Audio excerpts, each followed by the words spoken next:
The church fell silent. Everyone could feel it, that strange electric moment when something impossible happens. Marcus stood at the altar, his hands trembling as he slowly removed the dark glasses he'd worn for 15 years. His eyes, once clouded and unseeing, now blinked rapidly, adjusting to a world of color and light that had been denied to him since the accident. The experimental surgery had worked, though his doctors had given it only a small chance of success. Now, on his wedding day of all days, vision was flooding back into his world. But it wasn't the ornate church decorations or the hundreds of guests that captured his attention. It was her Zara, his bride. The woman whose voice had been his anchor, whose laugh had painted pictures in his darkness, whose touch had guided him through a world he couldn't see. Now, for the first time, he was seeing the woman he had fallen in love with through every sense except sight. His mouth opened, but no words came out. Tears streamed down his face as he took in her radiant dark skin, her expressive brown eyes, the elegant features that had been only a mystery described by others, the stunning white dress that complemented her beautiful complexion. She was more breathtaking than his mind had ever managed to imagine. And in that moment, as recognition, shock, and overwhelming love flooded his face, whispers began to ripple through the church. Because Marcus Thornfield, the billionaire tech mogul whose family had built their empire in a small, traditional southern town, had never told anyone except his closest confidants that the woman he was marrying was black. Not his extended family, not his father's old business partners, not the society pages that had speculated endlessly about the mysterious woman who had captured the heart of America's most eligible blind bachelor. And now, as vision returned to him in this most public moment, the shock on his face was being misinterpreted by hundreds of watching eyes. What was actually a moment of transcendent joy, seeing his beautiful bride for the very first time, looked to many like something else entirely. Zara's smile began to falter as she watched the whispers spread. This was supposed to be the happiest day of their lives. But suddenly it felt like everything they'd built together might crumble before they could even say "I do." "Mr. Thornfield, your 10 o'clock appointment is here." Marcus nodded in the direction of his assistant's voice. "Thank you, James. Please show them in." He sat behind his desk, back straight, fingers lightly resting on the smooth surface of his desk. Everything in his office was arranged with precise measurements. Marcus could navigate the space with confidence, knowing exactly how many steps it took to reach the door, the window, the bookshelf. At 35, Marcus Thornfield had been blind for 15 years, since the boating accident in his early 20s that had taken his sight but spared his life. The accident had occurred just as he was taking over his father's technology company, transforming it from a regional business into what was now Thornfield Innovations, a multi-billion-dollar enterprise specializing in adaptive technologies. The irony wasn't lost on him, a blind man running a company that created tools for those with disabilities. But Marcus had turned his disability into his greatest strength, understanding the needs of his consumers in a way his competitors never could. He heard the door open, followed by footsteps. Soon sat heavy and familiar James, and another lighter, more tentative, a woman's steps. "Mr. Thornfield, this is Miss Zara Williams from Williams Design Firm," James announced. "Thank you, James. Ms. Williams, please have a seat." The footsteps approached, and he heard the subtle sound of someone settling into the chair across from him. "It's a pleasure to meet you, Mr. Thornfield," came a voice that immediately captured his attention. It was melodic and warm, with a slight huskiness that suggested laughter was never far away. "The pleasure is mine," Marcus replied, finding himself smiling. "I understand you're here to discuss redesigning our workspace?" "Yes," Zara replied. Your board reached out about creating a more accessible environment for all employees. I specialize in universal design that works for people of all abilities. I've heard excellent things about your work, Marcus said. The project at the Smithsonian received quite a bit of praise. You've done your homework, she said, and he could hear the smile in her voice. I always do, he responded, especially when it comes to someone who'll be redesigning my daily environment. I've learned that the world isn't built for people like me.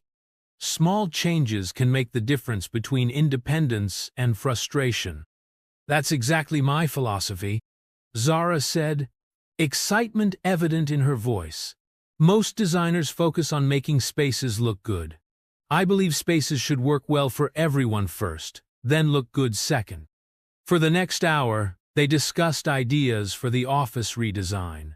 Marcus found himself increasingly impressed with Zara's knowledge and approach. She asked thoughtful questions about his experience navigating the space, never making assumptions or speaking to him with the condescending tone many adopted when they realized he was blind. You know, he said as their meeting was winding down, most designers come in here with elaborate visual presentations they forget I can't see. Zara laughed, a genuine, warm sound that seemed to fill the room. I brought tactile models, she said, and detailed descriptions I can read to you. The visual renderings are on a tablet for your team, but I figured you and I could work with something more hands-on. Marcus raised his eyebrows, genuinely surprised. That's refreshingly considerate. It's not consideration, it's common sense, Zara replied matter-of-factly. What good is my presentation if the client can't access it? Would you like to feel the models now? Please, Marcus said, extending his hands. He felt something solid, but lightweight, placed in his palms. His fingers moved over it, recognizing the scale model of what must be the office floor. This is the current layout, Zara explained. And this, she guided his hands to another model, is what I'm proposing.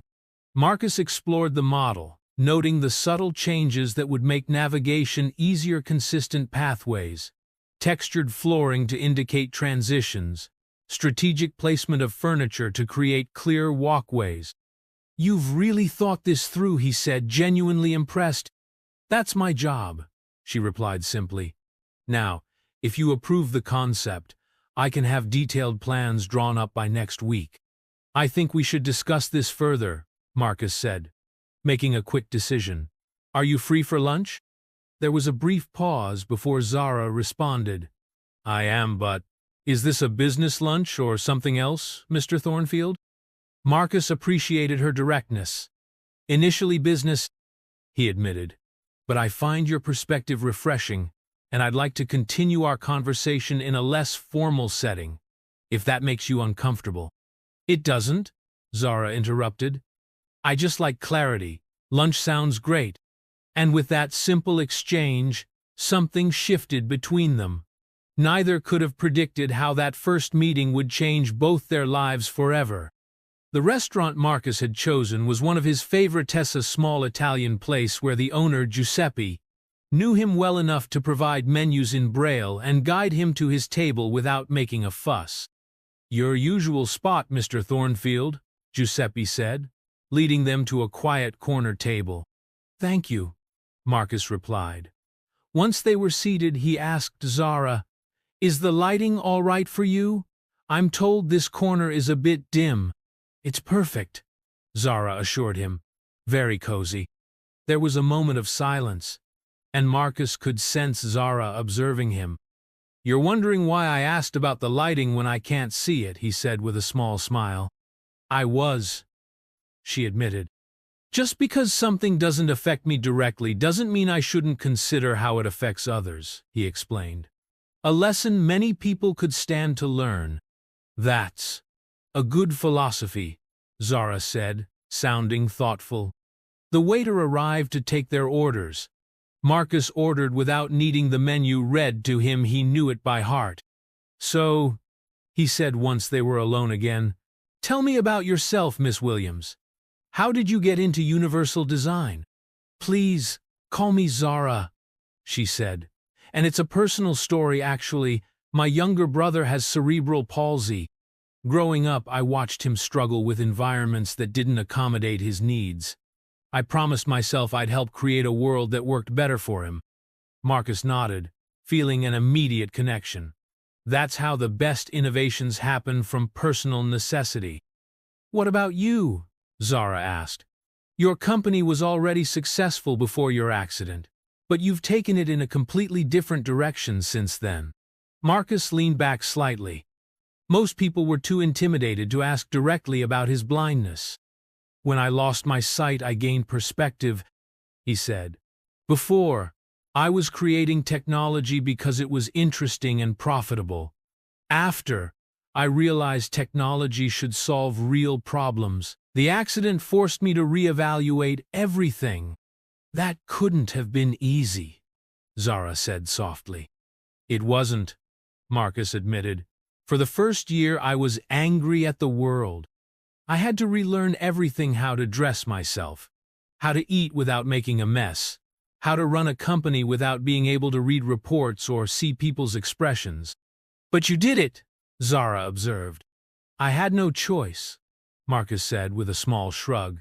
I could either adapt or surrender. I'm not the surrendering type.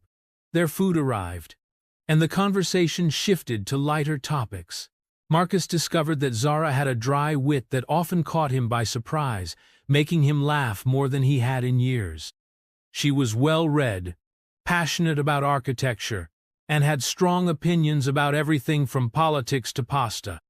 So, Zara said as they were finishing their meal, back to business. What aspects of the design are most important to you personally? Marcus appreciated that she was still focused on work, despite the casual setting. Consistency, he answered without hesitation. When you can't see, you rely on memory and patterns. Moving a trash can 3 feet can ruin my entire day. That makes sense, Zara said. What else? Sound matters, he continued. Open concept offices are a nightmare for someone like me. Too many overlapping conversations, no walls to orient myself with. I need spaces with good acoustic design. I noticed your current office has a lot of hard surfaces, Zara commented. That must create terrible echoes. It does, Marcus confirmed, impressed by her observation. They continued discussing the project, but the conversation kept drifting to personal topics. Marcus found himself telling Zara stories he rarely shared with anyone about the early days after his accident, about his strained relationship with his father before his death, about his dreams for the future. As they were waiting for the check, Zara asked, "Do you mind if I ask a personal question?" "You've been asking personal questions all afternoon," Marcus pointed out with a smile. "Go ahead." "Do you ever?" She hesitated, then continued, "Do you ever think about the possibility of regaining your sight? I've read about experimental treatments." Marcus grew serious. "I did. For the first few years. I consulted specialists all over the world. The consensus was that my optic nerve damage was too severe. After a while, I had to accept this as my reality. Building a life around false hope isn't living." "I understand," Zara said. "I didn't mean to bring up a painful subject." "It's not painful anymore," Marcus assured her. "Just part of my story. What about you?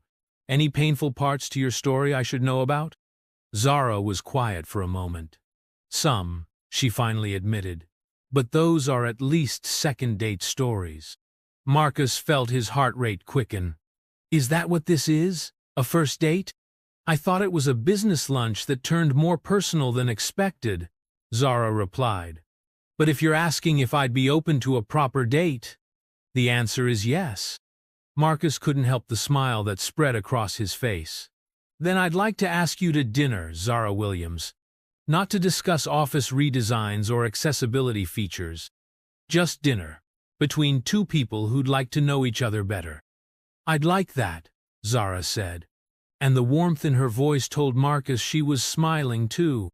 Neither of them knew it then, but that lunch was the beginning of something neither had been looking for, but both had been waiting for their entire lives.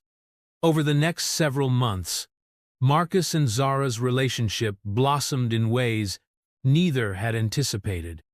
Their professional collaboration gave them plenty of excuses to spend time together, but it quickly became clear that work was just a pretext. On their third date, Marcus took Zara to a symphony. Classical music had become one of his greatest pleasures. After losing his sight, the complex layers of sound created a rich experience that didn't require vision to appreciate. "I've never really listened to classical music like this before," Zara whispered, as they sat in the concert hall before the performance began. "Most people don't listen," Marcus replied. "They hear, but they don't listen. Close your eyes when the music starts. You'll experience it differently." When the orchestra began playing Tchaikovsky's Violin Concerto, Marcus reached over and gently took Zara's hand. They sat that way through the entire performance, connected by touch as the music surrounded them. Afterward, as they walked arm in arm to the waiting car, Zara said, "You were right. With my eyes closed, I could follow each instrument individually. It was like seeing with my ears." Marcus smiled. "That's how I experience the world now. My other senses compensate. I don't see faces, but I recognize voices instantly. I can't read body language, but I hear the subtle changes in breathing or tone that tell me someone is nervous, excited, or lying." "What do you hear when I speak?" Zara asked, her voice soft. Marcus turned toward her, his face serious. "I hear confidence, intelligence, kindness, and lately," he paused, "I hear something else. Something warm when you say my name." "You're very perceptive," Zara said, her voice carrying that very warmth he'd described. "It's not perception," Marcus said. "It's attention. I pay attention to you, Zara."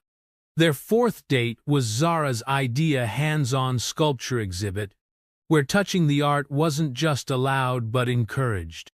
"This is incredible," Marcus said as his fingers traced the curves of a marble piece. "You can feel the artist's intention in every cut and curve." "I thought you'd appreciate it," Zara said. "Art shouldn't be just for those who can see." It was on their seventh date that Marcus first kissed her. They had been cooking dinner together at his penthouse apartment, or rather, Zara was cooking while Marcus helped with tasks he could manage confidently. She was teaching him to make her grandmother's gumbo, guiding his hands as he chopped vegetables.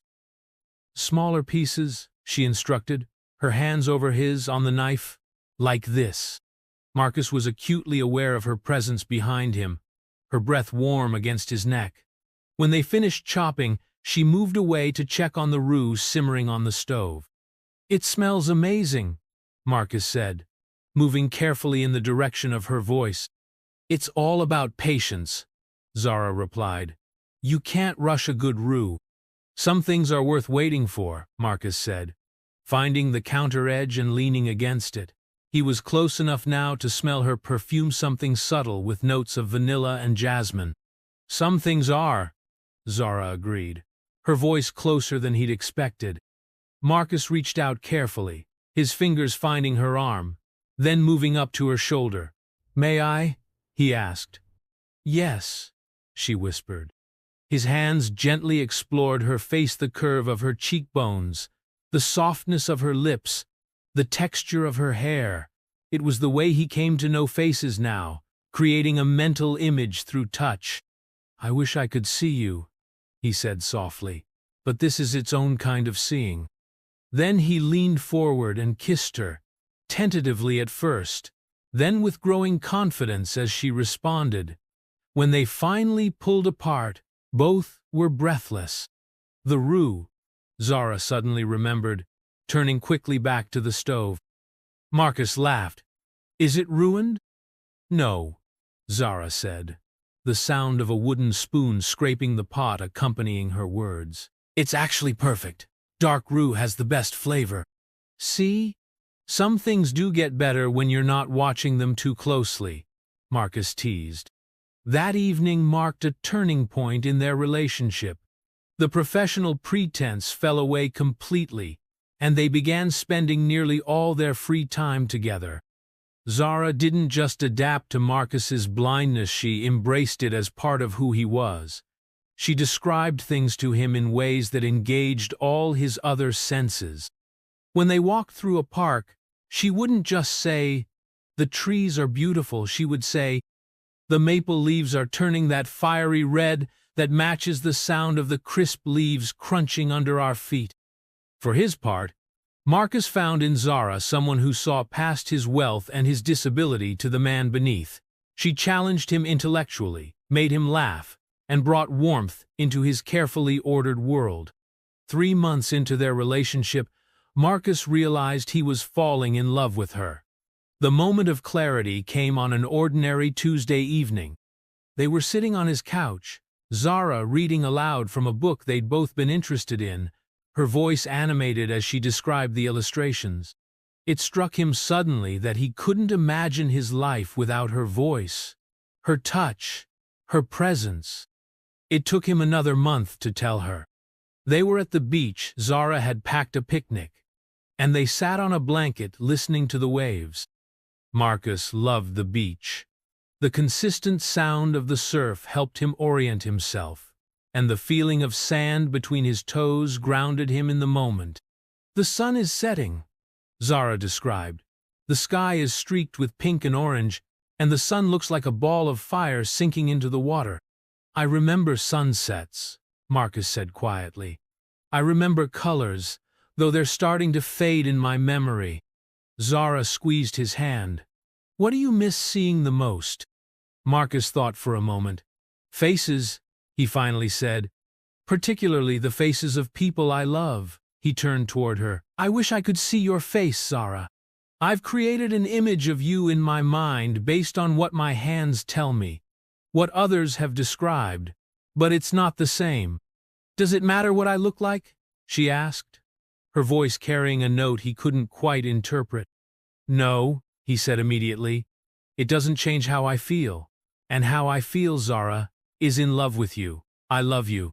I love your mind, your heart, your voice, your touch. I love the person you are." There was a moment of silence, filled only by the sound of the waves and distant seagulls. "I love you too," Zara finally said, her voice thick with emotion. "I wasn't planning on this, you know. Especially not one as complicated as a blind billionaire." Marcus smiled. "I'm not that complicated. Just a man who happened to find the woman he wants to spend his life with." Zara was quiet for a moment. Then she said, "There's something I need to tell you, Marcus. Something about me that—" Marcus frowned slightly. "What is it?" "I'm black," Zara said simply. Marcus was silent for a moment. Then he started laughing softly. "I didn't think it was funny," Zara said, sounding puzzled. "It's not," Marcus assured her, getting his laughter under control. "It's just I've been trying to figure out why you sometimes get tense when we're out in public, or why the hostess at Giovanni's always sounds so surprised when we ask for a table. I thought maybe you were famous and trying to keep a low profile." "Not famous," Zara said. "Just black in spaces that don't see many black women, especially not with white men like me," Marcus finished for her. "Yes," Zara confirmed. "Does it matter to you?" Marcus reached for her hand. "The only thing that matters to me is who you are, Zara. Your race is part of your identity, yes, but it's just one part of the remarkable woman I've fallen in love with." "That's a good answer," Zara said, relief evident in her voice. "Did you think I'd feel differently?" Marcus asked, genuinely curious. "I didn't know," Zara admitted. "You're from an old Southern family. Your father's generation wasn't exactly known for progressive views on race." "My father and I disagreed on many things," Marcus said firmly. "That would have been one of them." He squeezed her hand. "I'm not my father, Zara. And my world has been dark for 15 years. The only colors that matter to me now are the ones in a person's character." Later that night, as they drove back to the city, Marcus asked the question that had been forming in his mind since their conversation on the beach. "Zara, Why didn't anyone tell me you were black before? Not that it matters, but people usually feel compelled to describe others in visual terms to me. Zara was quiet for a moment. I asked them not to, she finally said. Why? Marcus asked, genuinely curious. Because I wanted you to know me first, she explained. In my experience, once race enters the picture, it can change how people see everything else. I wanted us to connect as people before that layer was added. Marcus nodded slowly. I understand.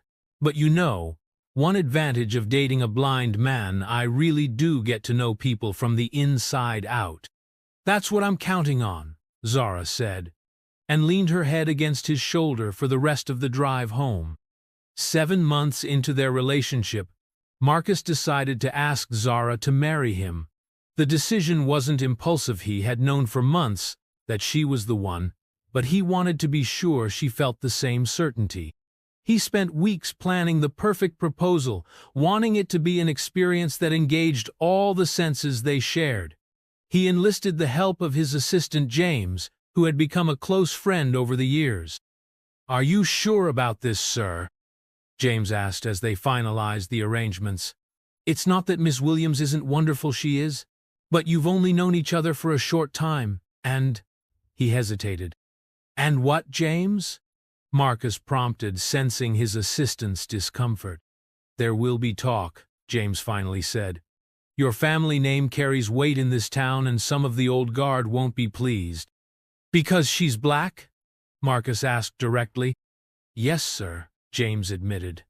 I don't share those views, but I know they exist. Marcus's face hardened slightly. Let them talk. The Thornfield name has survived worse scandals than a man loving a woman whose skin color differs from his own. Of course, sir, James said quickly. I just wanted you to be prepared. I appreciate your concern, Marcus said, his expression softening. But the only person whose opinion matters to me is Zara's. Now, have you found the ring I described? Yes, sir. It's being delivered tomorrow. The ring was a unique design. Marcus had commissioned a platinum band, with a center sapphire, surrounded by small diamonds. He had chosen a sapphire because Zara once told him her favorite color was blue, like the ocean on a clear day.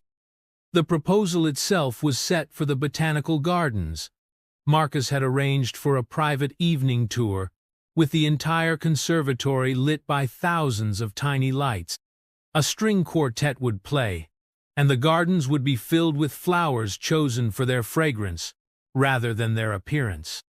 When the evening arrived, Marcus was uncharacteristically nervous. He checked his pocket for the ring box for the 10th time as the car pulled up to Zara's apartment building. You look very handsome, sir, his driver commented as he helped Marcus straighten his tie. Thank you, Robert, Marcus replied.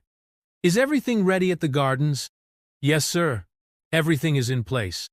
Marcus nodded and took a deep breath before making his way to Zara's door. He knocked, and a moment later heard her open it. Marcus, she said warmly. You're early.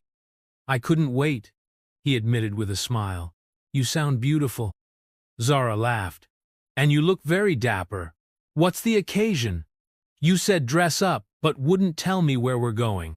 It's a surprise, Marcus said, offering his arm. Shall we? The drive to the botanical gardens was filled with comfortable conversation. Though Marcus found himself struggling to focus, his mind racing ahead to the moment he would ask her to be his wife.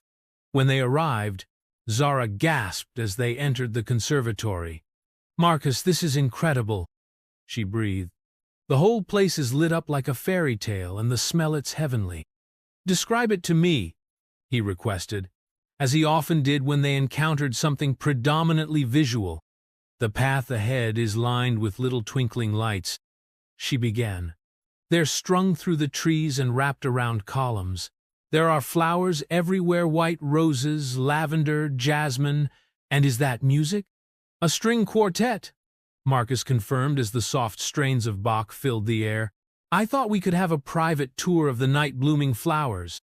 As they walked through the gardens, The carefully planned sensory experience unfolded around them, the music changing in different sections, the fragrances shifting from the spicy scent of carnations to the sweetness of jasmine, the different textures of leaves and petals that Marcus could touch. They reached the center of the conservatory, where a small fountain provided a gentle backdrop of flowing water. This was where Marcus had planned to propose, surrounded by night-blooming cereus, a flower that opens only after dark and lasts just a few hours. "The flowers here are amazing," Zara said, her voice filled with wonder.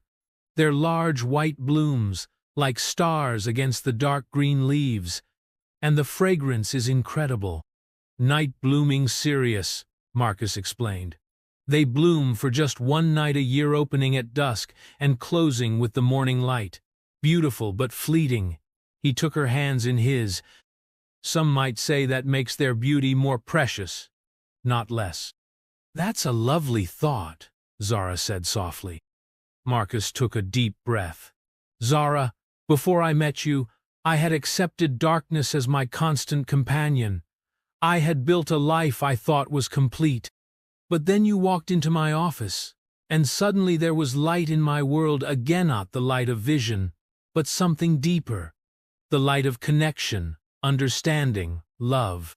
He felt Zara's hands tighten around his. "You've never treated my blindness as a tragedy or a challenge to overcome," he continued. "You've simply accepted it as part of who I am. You've helped me experience the world in new ways, through your descriptions, your voice, your touch." Carefully, he reached into his pocket and took out the ring box, dropping to one knee as he opened it. "I can't see your face right now," he said, his voice thick with emotion, "but I can feel your hands trembling in mine. I can hear your breath catching. I can sense your presence in front of me, and it feels like home. Zara Williams, I love you more than I ever thought possible. Will you marry me?"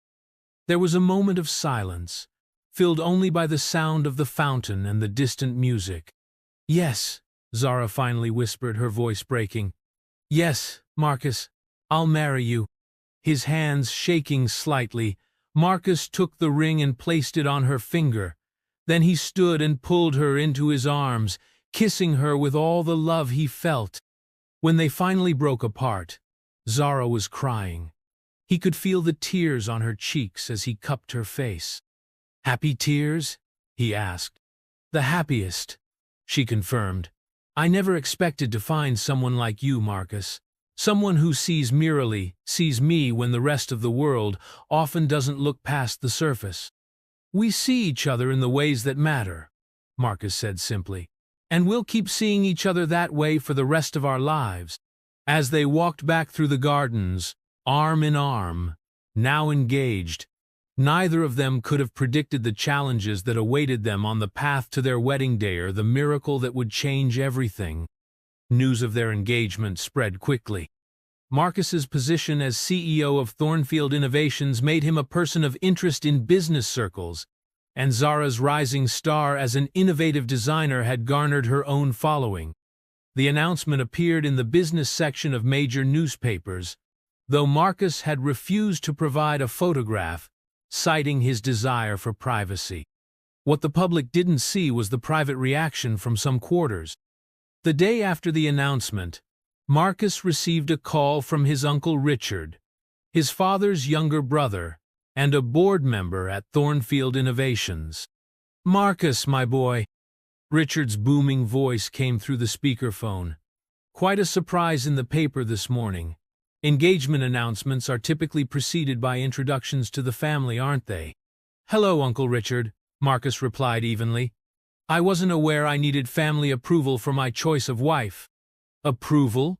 No, Richard backpedaled. "Just inclusion. The Thornfields have always been a close-knit family, and now I hear through the grapevine that your fiancé is, well, not what was expected." Marcus's jaw tightened. "And what exactly was expected, Uncle?" There was a pause. "You know how people talk, Marcus. The old money in this town has certain traditions." Traditions like segregation and systemic racism? Marcus asked, his voice deceptively calm. Those traditions died before I was born, Uncle Richard, or at least they should have. Now, Marcus, Richard protested, that's not fair. I'm just concerned about how this will affect the company. Some of our investors are traditionalists. Any investor who has a problem with my fiancé's race can withdraw their money immediately, Marcus stated firmly. I'll buy back their shares myself. Thornfield Innovations stands for progress, not prejudice. The conversation ended shortly after, with Richard making conciliatory noises that didn't quite mask his disapproval.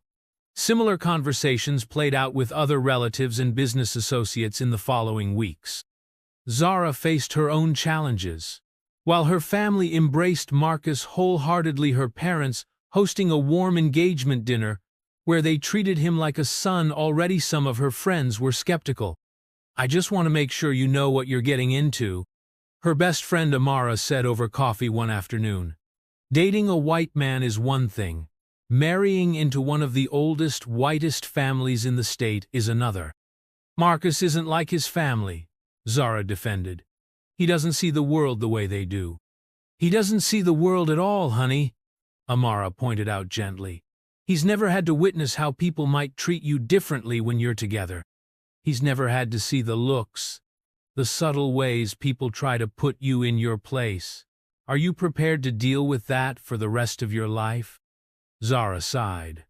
I know it won't always be easy, but Marcus and I understand each other in a way I've never experienced before.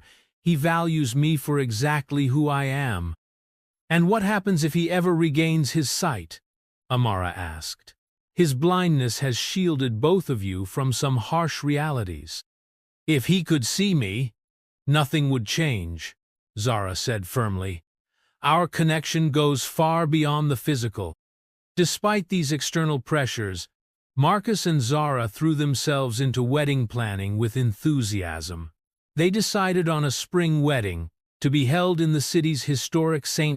Michael's Church, followed by a reception at the Botanical Gardens where Marcus had proposed. 4 months before the wedding, something unexpected happened. Marcus's personal physician, Dr. Harrison, called with news that would change everything. Marcus, Dr. Harrison said, I've been in touch with a colleague at Johns Hopkins who's pioneering a new procedure for optic nerve regeneration. He's had remarkable success with cases similar to yours. Marcus gripped the phone tightly. What are you saying, exactly? I'm saying there's a real chance that you could regain your sight, Doctor, Harrison replied. It's experimental, and there are no guarantees. But given the specific nature of your injury, you're an ideal candidate. Marcus sat in stunned silence. For the first few years after his accident, he had pursued every possible treatment, enduring multiple surgeries and disappointments. Eventually, he had accepted his blindness as permanent and moved on with his life. Now, 15 years later, hope was being offered again. What are the odds? He finally asked. Based on similar cases, about 40% chance of partial vision restoration, 20% chance of full restoration, Doctor, Harrison said. It's not a miracle cure, Marcus, but it's the best odds you've had since the accident. And the timing? Marcus asked, mind racing. The surgeon has an opening in 2 months, Doctor, Harrison explained. Recovery would take at least another month after that. I know you're getting married in 4 months. The timing is tight, but it could work. Marcus felt his heart pounding. 2 months until the surgery, 1 month of recovery. That would bring him right up to just weeks before the wedding. If it worked, he would be able to see Zara for the first time on their wedding day. If it failed, well, nothing would change. He'd still be marrying the woman he loved, still building the life they had planned together. I need to discuss this with Zara, Marcus said finally. Of course, Dr. Harrison replied. But don't wait too long. This surgeon's schedule fills quickly. That evening, when Zara came over for dinner, Marcus told her about the call. They were sitting on the couch, her head resting on his shoulder as he explained the procedure, the risks, and the potential reward. 20% chance of full vision restoration, he concluded. Not great odds, but better than I've had in 15 years. Zara was quiet for a long moment. Then she sat up and took his hands in hers. "What are you thinking?" she asked, her voice carefully neutral. "I'm thinking that I've built a life I love in darkness," Marcus said slowly. "I don't need vision to be happy, especially now that I have you. But if there's even a small chance I could see your face on our wedding day," his voice caught, "I think I want to try." "Then you should," Zara said, squeezing his hands. "If it's what you want, I support you completely." There was something in her voice, a slight tension that most people would miss. But Marcus had become expert at reading the subtle shifts in her tone.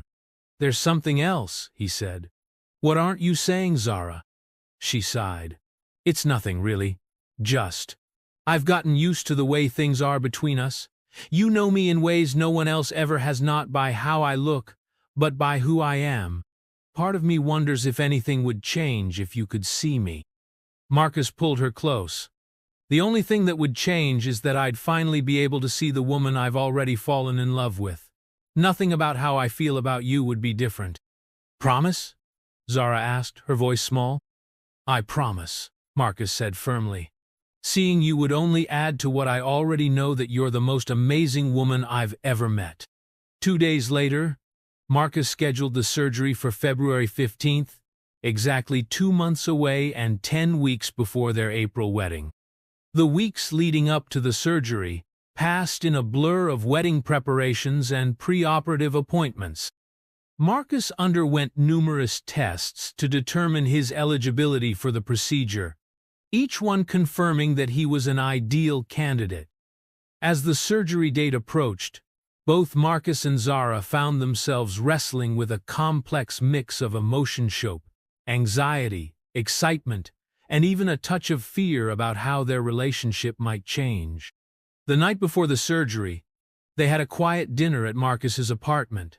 Neither felt much like eating, both too keyed up about what the next day might bring. "Are you nervous?" Zara asked as they sat together on the balcony, listening to the sounds of the city below.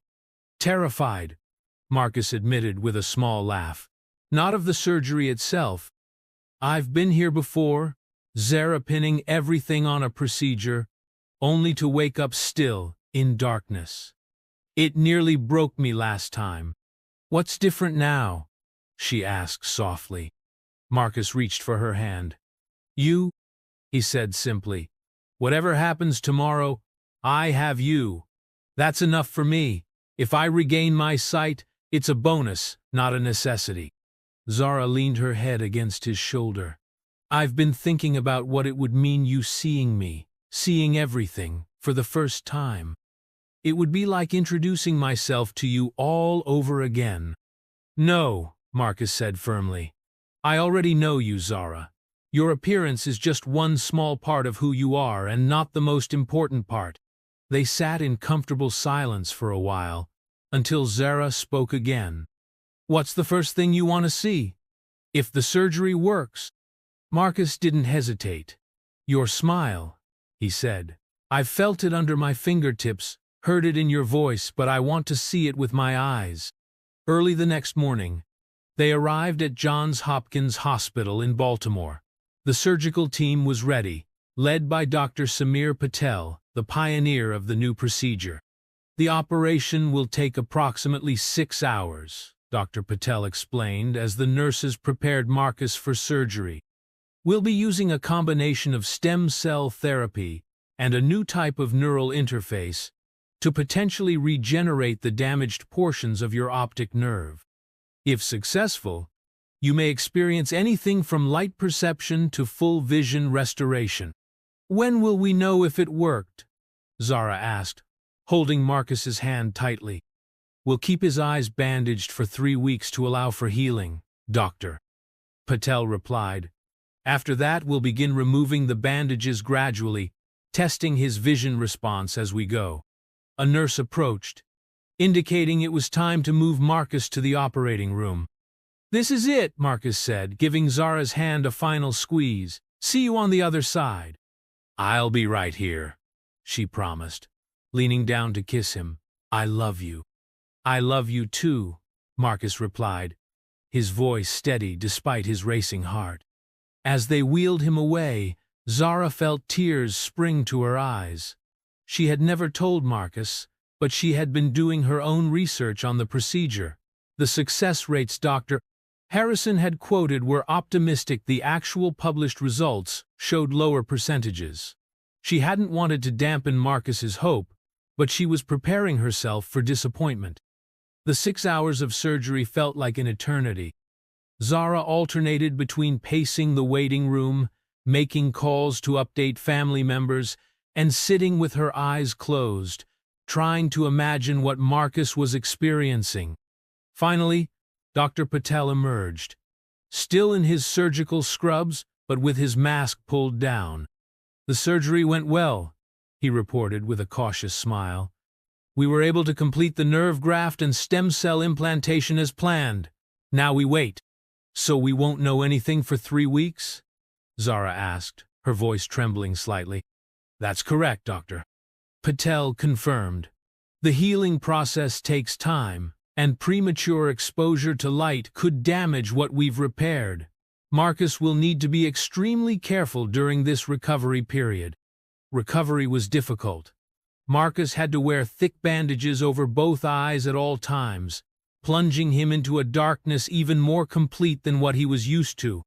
The pain was considerable, requiring strong medication that left him groggy and disoriented. Zara took a leave of absence from her design firm to care for him. She moved temporarily into his apartment, helping him navigate a world that had suddenly become unfamiliar again. Even simple tasks, like eating or bathing, became challenges when combined with the disorientation of the pain medication.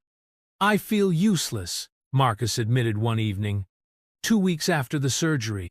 The pain had subsided enough that he'd been able to reduce his medication, leaving his mind clearer, but making him more aware of his temporary helplessness.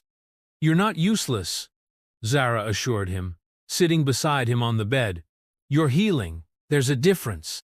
"I've spent 15 years adapting to blindness," Marcus said with frustration. "I built a life, a company. I learned to be independent." "Only temporarily," Zara reminded him. "And this time, you're not alone." The days crept by slowly. To pass the time, they listened to audiobooks together, worked on finalizing wedding details by phone. Despite the circumstances, these weeks brought them closer than ever, deepening their understanding of each other in ways neither had anticipated. Finally, the day arrived for the first bandage removal. Dr. Patel had explained that it would be a gradual process, removing the outer layers first, testing light perception, then slowly allowing more exposure if Marcus showed positive responses. Back at Johns Hopkins, Marcus sat nervously in an examination room as Dr. Patel carefully began unwrapping the outer bandages. "We'll keep the innermost layer today," he explained. "Just test for light perception through the bandage. Are you ready?" Marcus nodded, gripping Zara's hand so tightly his knuckles were white. "Okay," Dr. Patel said. "I'm going to shine a light toward your eyes. Tell me if you perceive anything." There was a moment of tense silence. I think I see something," Marcus said uncertainly. "A kind of reddish glow, like looking at the sun with your eyes closed." Dr. Patel and Zara exchanged excited glances. "That's excellent, Marcus, Doctor," Patel said, his professional tone not quite hiding his excitement. "That's exactly what we'd hope for at this stage. Light perception through the bandage is a very positive sign." The next week brought more tests, more gradual unwrapping of bandages. Each day, Marcus's responses grew more definitive. He could tell when lights were turned on and off. He could detect movement and shadows. 3 days before they were scheduled to remove the final bandages, Marcus woke in the middle of the night, his heart pounding. "Zara!" he called out, reaching for her side of the bed. "Zara, wake up!" She stirred immediately, years of light sleeping making her instantly alert. "What is it? Are you in pain?" "No," Marcus said, his voice shaking. "I can see light. The night light in the bathroom, I can see it glowing around the edges of the bandage."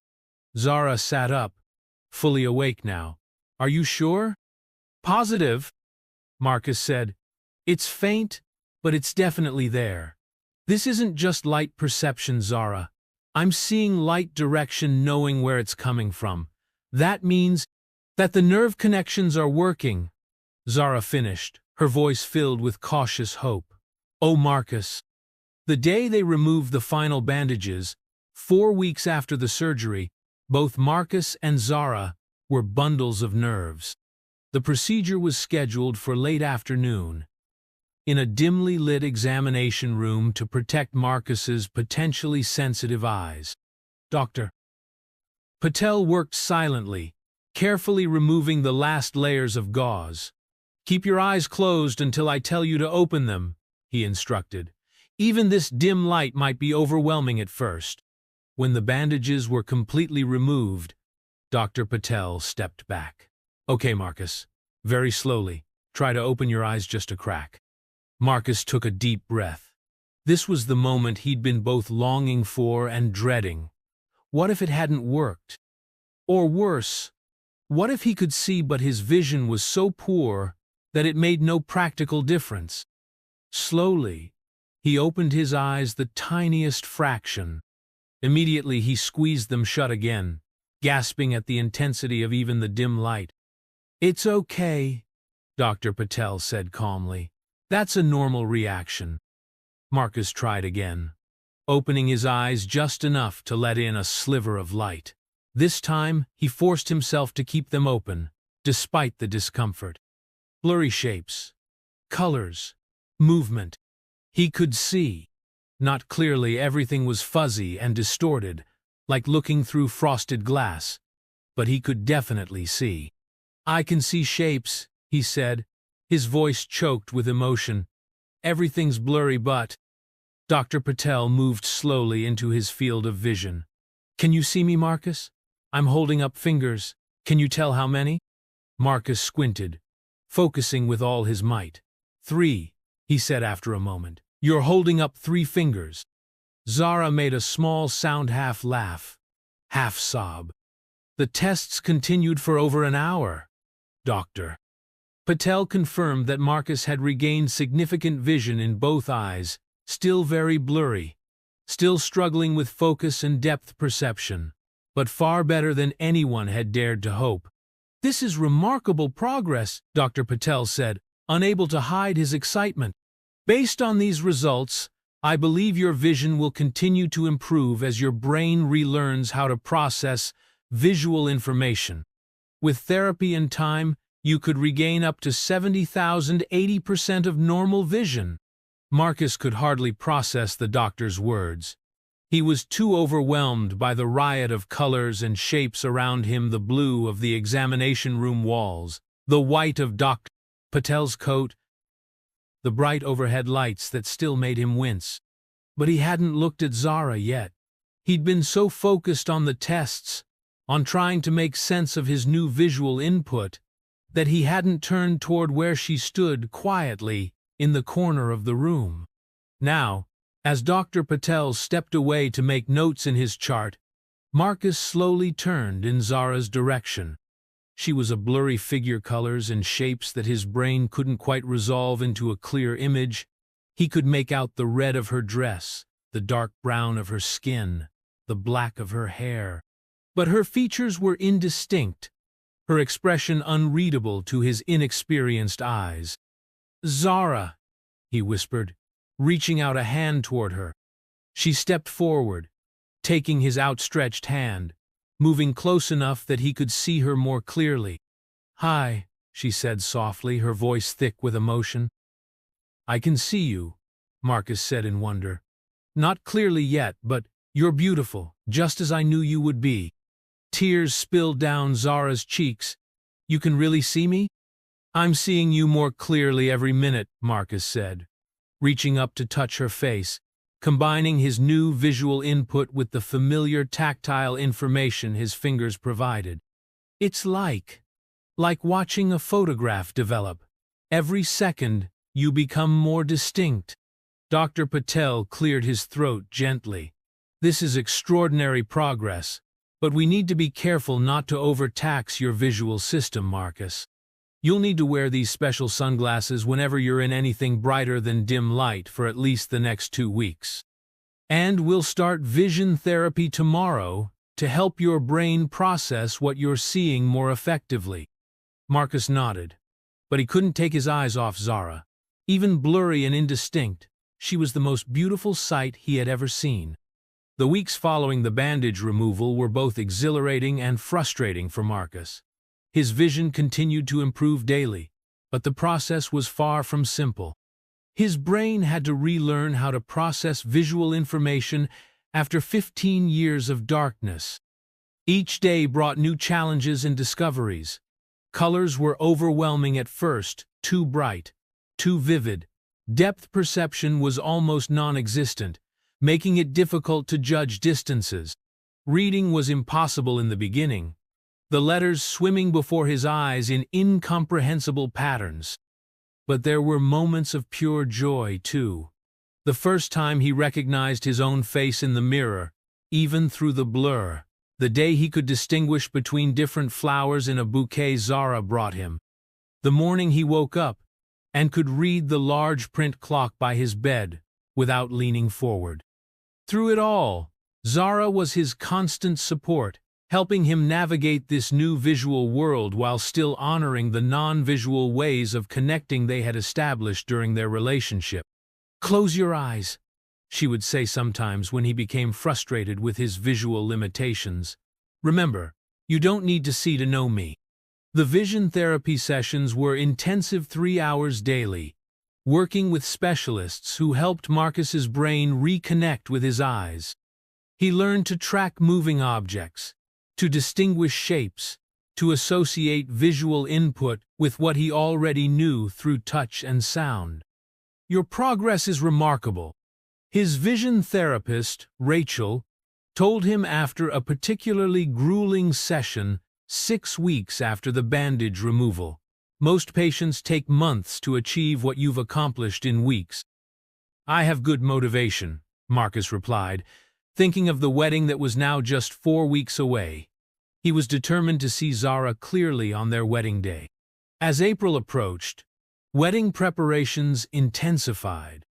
Marcus insisted on maintaining their original timeline, despite suggestions from family and friends that they might want to postpone to give him more time to recover. "The wedding isn't about me seeing," he explained to Zara. "It's about us committing to each other. Whether my vision is perfect or not doesn't matter." 3 weeks before the wedding, Marcus had another comprehensive eye exam with Dr. Patel. "The improvement is even better than I hoped, Doctor," Patel said as he reviewed the test results. "You're currently at about 60% of normal vision, and I expect that to continue improving over the next several months." "Will I be able to see clearly for the wedding?" Marcus asked, the question that had been foremost in his mind. "Define clearly," Dr. Patel said with a small smile. "You won't have perfect 20/20 vision by then, but yes, you should be able to see your bride's face. You'll still need reading glasses for small print, and your depth perception will continue to be somewhat compromised, but overall, you'll be able to see your wedding." Marcus felt a wave of emotion so powerful it left him speechless. After 15 years of darkness, he would see the most important day of his life. What he didn't tell Dr. Patel, what he hadn't told anyone, was that he and Zara had made a decision. Though his vision was improving daily, he had yet to see Zara in perfect clarity. The combination of his still healing vision and the fact that they were often together in the dim lighting of his apartment Bright light still bothered his sensitive eyes, meant that he had only seen her in what amounted to soft focus. Together, they had decided that the first time he would see her in full clarity, in natural daylight, would be when she walked down the aisle toward him on their wedding day. It was a decision that filled Marcus with both anticipation and a strange sort of anxiety. What if his brain, still relearning how to process visual information, somehow didn't recognize her? What if seeing her clearly somehow changed the image of her he had built in his mind? He shared these fears with his therapist, Dr. Chen, during one of their weekly sessions. "It's natural to feel anxious," Dr. Chen assured him. "You're experiencing a fundamental shift in how you perceive the world. But remember, Marcus, you fell in love with Zara without ever seeing her. The visual input will add to that love, not change its foundation." As the wedding approached, Marcus found himself in the unusual position of being involved in visual details he had previously left entirely to others. He had opinions about the color scheme, the floral arrangements, even the design of the wedding program. "You've created a monster," Zara teased one evening as Marcus debated between two nearly identical shades of blue for the table linens. "I preferred you when you couldn't see the difference." Marcus laughed, pulling her close. "I'm making up for 15 years of not having opinions about colors." 2 weeks before the wedding, they faced an unexpected challenge. Marcus's Uncle Richard, who had remained coolly polite about their engagement, requested a dinner meeting with both of them.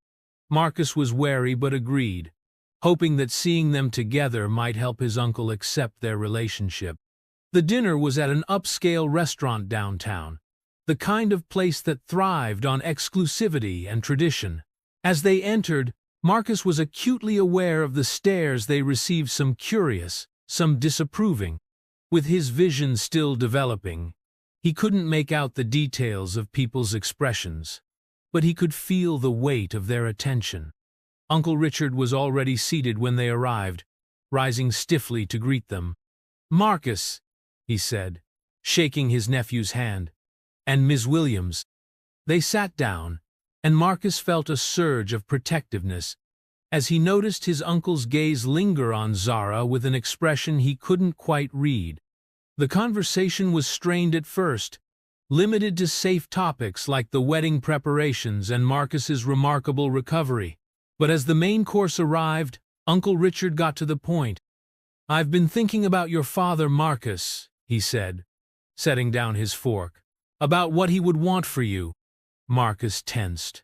"My father has been gone for 10 years, Uncle Richard. I think what matters now is what I want for myself." "Perhaps," Richard conceded, "but the Thornfield name carries weight in this community. Centuries of tradition, of certain expectations."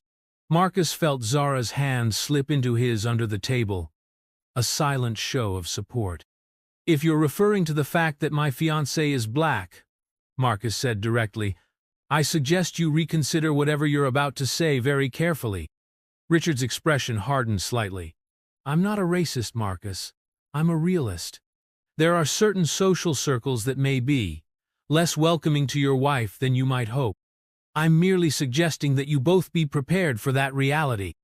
Any circle that doesn't welcome my wife is a circle I have no interest in being part of," Marcus said firmly.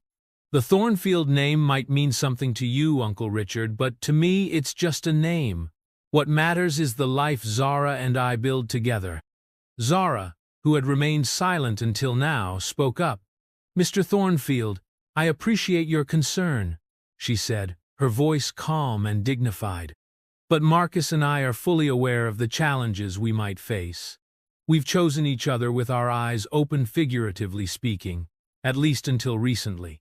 She smiled slightly at her own joke. Richard looked at her, seeming to truly see her for the first time. "You're quite direct, Ms. Williams." "Zara, please," she corrected. "And yes, I believe in addressing things honestly. Marcus and I have built our relationship on that principle." Something in Richard's expression shifted slightly. "I can see why my nephew is taken with you," he admitted. "You have, presence. The rest of the dinner passed more amicably than Marcus had expected. By dessert, Richard was asking genuine questions about Zara's design work, showing actual interest in her responses. He wasn't converted entirely. Marcus could still detect the underlying resistance, but it was a start. As they left the restaurant, Richard shook Zara's hand. "I look forward to seeing you again at the wedding, Zara," he said, and Marcus was surprised to hear what seemed like genuine sincerity in his voice. "That went better than expected," Marcus commented as they drove home.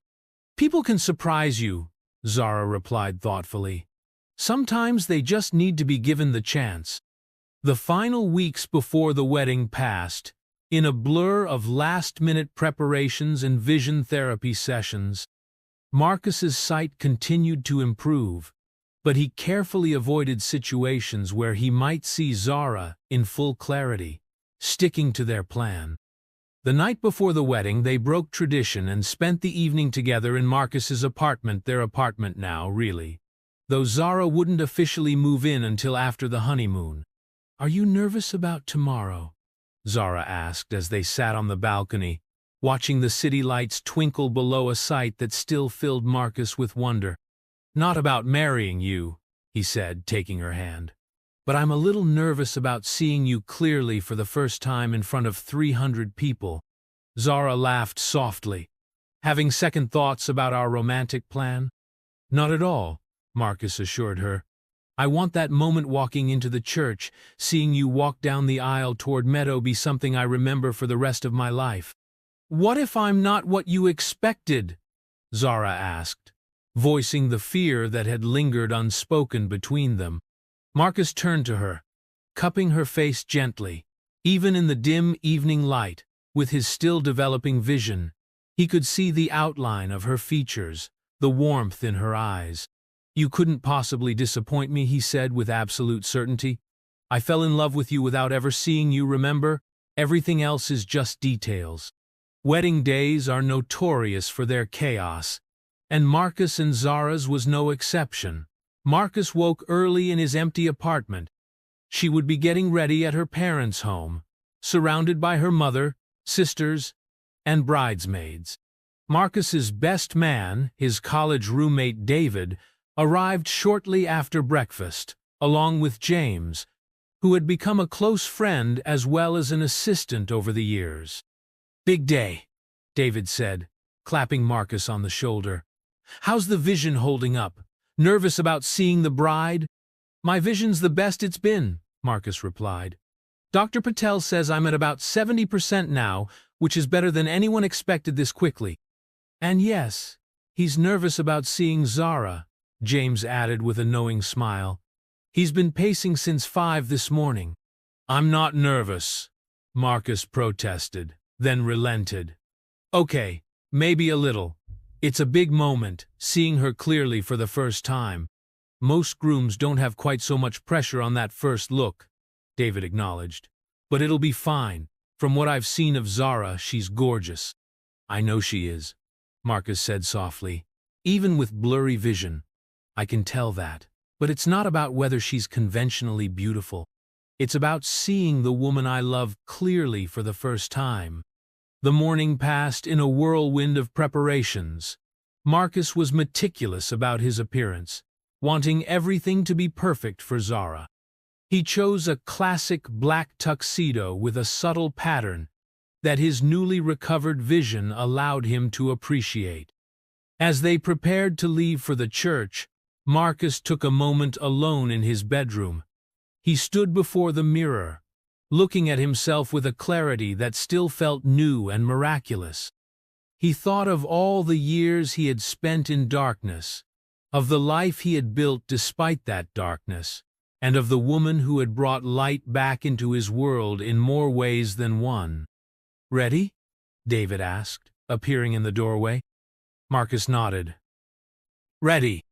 St. Michael's Church was a historic building in the heart of downtown, known for its soaring architecture and spectacular stained glass windows. As Marcus stood at the altar with David beside him, he couldn't help marveling at the colors streaming through those windows, creating patterns of light on the stone floor. The church was filling rapidly. Marcus could make out the shapes and colors of the guests, though individual faces were still somewhat blurry at a distance. He recognized his mother in the front row, elegant in blue. Next to her sat Richard, who gave Marcus a small nod of acknowledgement. On the other side of the aisle, Zara's large extended family filled several rows. Her father, a distinguished-looking man with silver at his temples, caught Marcus's eye and smiled warmly. The organist began to play, signaling that the ceremony was about to begin. Marcus felt his heart rate accelerate. This was the moment he had been both anticipating and fearing. The bridesmaids began their procession, walking slowly down the aisle in the deep purple dresses Zara had chosen.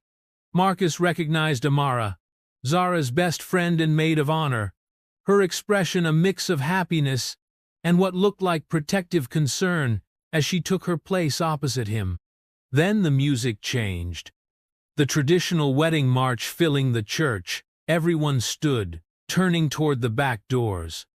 Marcus took a deep breath, his hands trembling slightly at his sides. The doors opened, and there she was. Zara stood on her father's arm, radiant in a gown of ivory lace that contrasted beautifully with her dark skin. Her hair was swept up elegantly, tiny diamond pins catching the light. But it was her face that captured Marcus completely, the face he had touched countless times but never truly seen. Her warm brown eyes, bright with emotion, her full lips curved in a smile that was just for him, the elegant line of her cheekbones, the smooth perfection of her skin. She was breathtaking. As she began walking toward him, Marcus felt tears fill his eyes, blurring his newly recovered vision.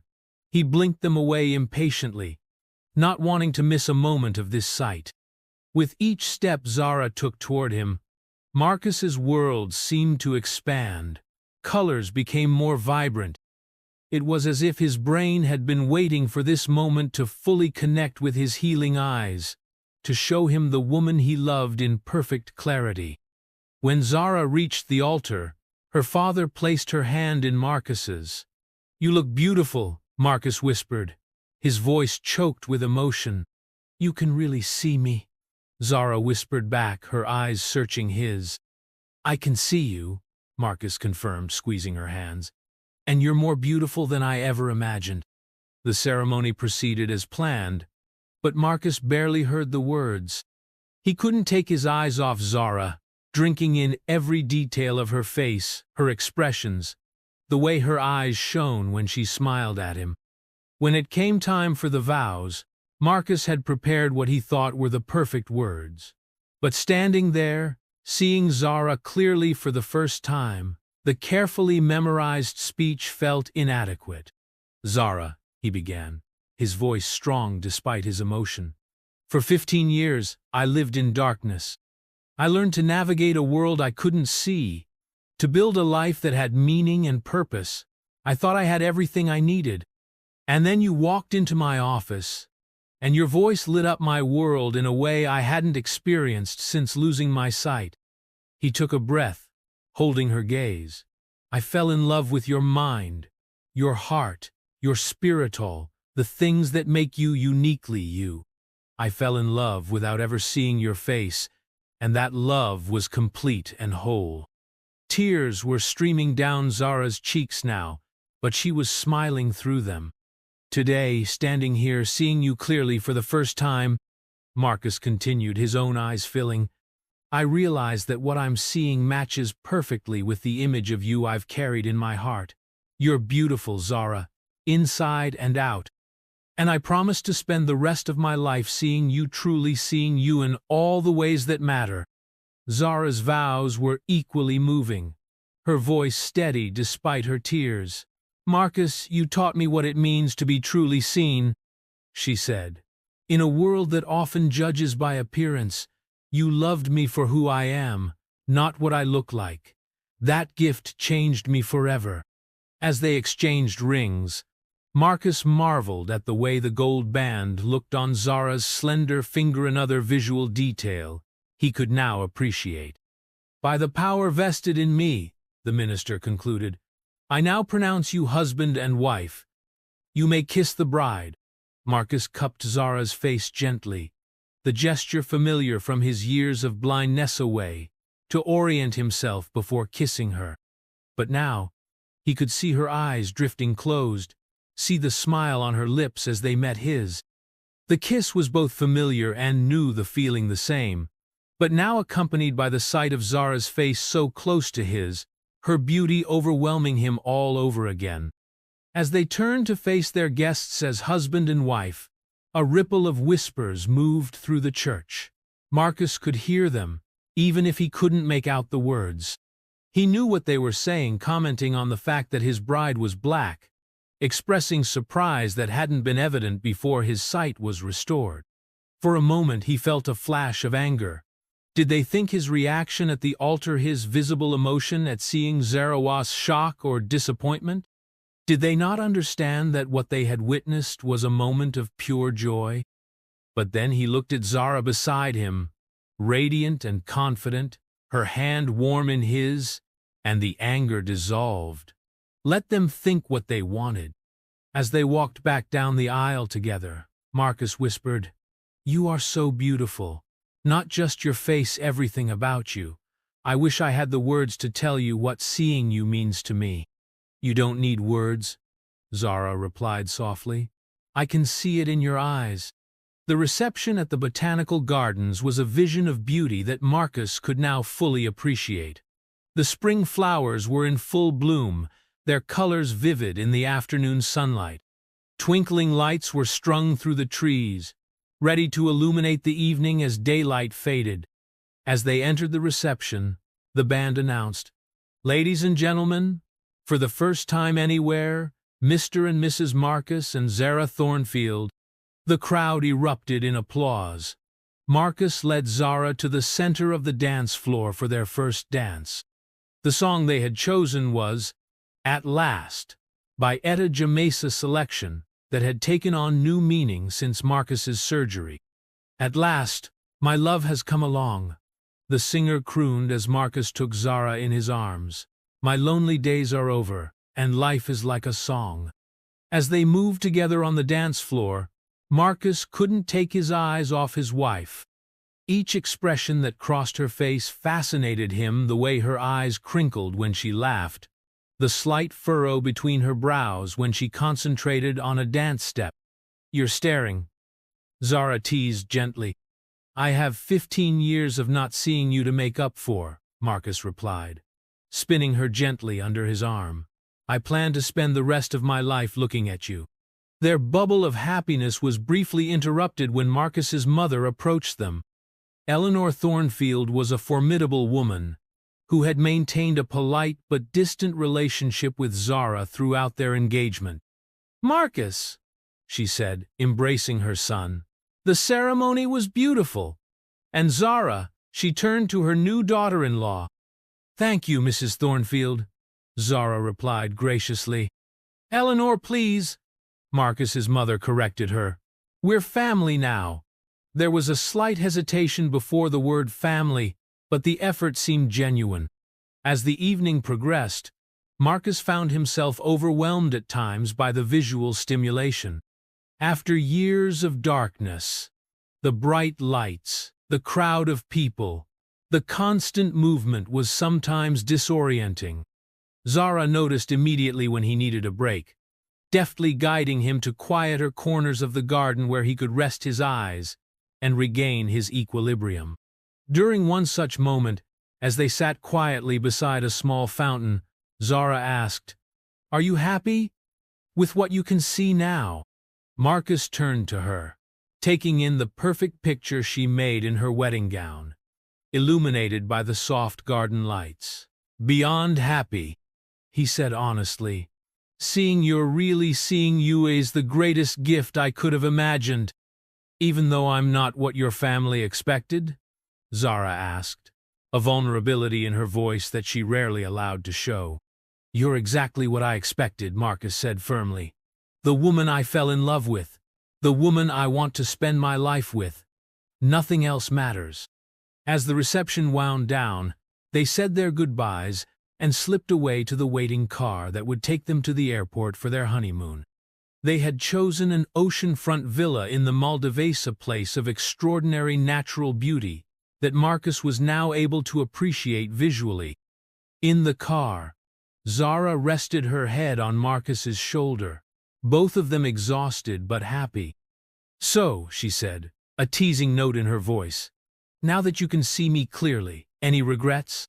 Marcus turned to look at her, taking in the perfect features of his wife's face. "Only that I wasted so many years not being able to see your beautiful smile," he said softly. "But we have a lifetime ahead of us now, and I plan to spend every day of it looking at you and falling in love all over again." "Even when I'm old and gray?" Zara teased. "Especially then," Marcus promised, kissing her softly, "because I'll have the privilege of seeing every moment of our life together reflected in your eyes." As the car carried them toward their future, Marcus found himself filled with gratitude for the miracle that had restored his sight. Yes, but even more for the woman who had taught him to see with his heart long before his eyes could see again. In the end, that was the real miracle. Not that he could see Zara's face, but that he had found someone who truly saw him when he was in darkness. That kind of vision, Marcus knew, was the rarest gift of all. The sound of laughter drifted through the open French doors of the beach house. Marcus looked up from his book, smiling at the familiar sound. Setting aside his reading glasses still necessary for small print, though his vision had continued to improve beyond all medical expectation, she walked onto the deck overlooking the ocean. Zara was at the water's edge, looking as beautiful as ever in a simple sundress, her hair longer now and blowing in the sea breeze. Beside her, spinning in circles with arms outstretched, was their 4-year-old daughter, Myanamad, after Zara's grandmother. Maya had her mother's warm brown eyes and infectious laugh. Combined with Marcus's determined personality, she was the perfect blend of them both, a living symbol of their love. "Daddy!" Maya called, spotting him on the deck. "Come see the castle we built." Marcus made his way down the steps to the beach, his movements confident and sure. The days of cautious steps and uncertain footing were long behind him, though he still sometimes marveled at the gift of being able to walk without counting steps or using a cane. "It's a magnificent castle," he declared, admiring the somewhat lopsided sand structure Maya and Zara had created. "Fit for a princess." "I'm the princess," Maya informed him seriously. "And Mommy is the queen. You can be the king." "I'm honored," Marcus replied, bowing playfully. Zara laughed, the sound as captivating to him now as it had been the first day he heard it in his office all those years ago. "Your daughter has been directing this construction project with very specific requirements. I think she might follow in my footsteps as a designer." "Or her father's as a CEO," Marcus suggested, wrapping an arm around his wife's waist. "She's certainly bossy enough." "I prefer assertive," Zara corrected with a smile. As Maya returned to perfecting her castle, Marcus took a moment to simply look at his wife. 5 years of marriage had only made her more beautiful to him. He never tired of watching her expressions, the way her face lit up when she was excited about a new design project, the focused look she got when working through a problem. "What are you thinking?" Zara asked, noticing his gaze. "Just how lucky I am," Marcus replied honestly. "To be here with you and Maya. To be able to see you both. Sometimes I still can't believe it." Zara reached up to touch his face gently. "We're the lucky ones. You taught me what it means to truly see someone beyond appearances, beyond first impressions. You saw me before you could ever see me." Marcus leaned down to kiss her softly, "And I fall more in love with what I see every day." Their moment was interrupted by Maya, who had come to tug on Marcus's hand. "Daddy, I need help with the moat," she declared. Duty calls, Marcus said with a smile, allowing himself to be led away to assist with the critical moat-digging operation. Later that evening, after Maya was tucked into bed with stories and kisses, Marcus and Zara sat on the deck watching the sunset over the ocean. The sky was painted in vivid oranges and pinks, the kind of spectacular natural display that Marcus had once thought he would never see again. "I never get tired of watching the sunset," he commented, his arm around Zara as she leaned against him. "Nor do I," she agreed, "though I'm looking forward to the stars tonight too. The forecast said it would be perfectly clear."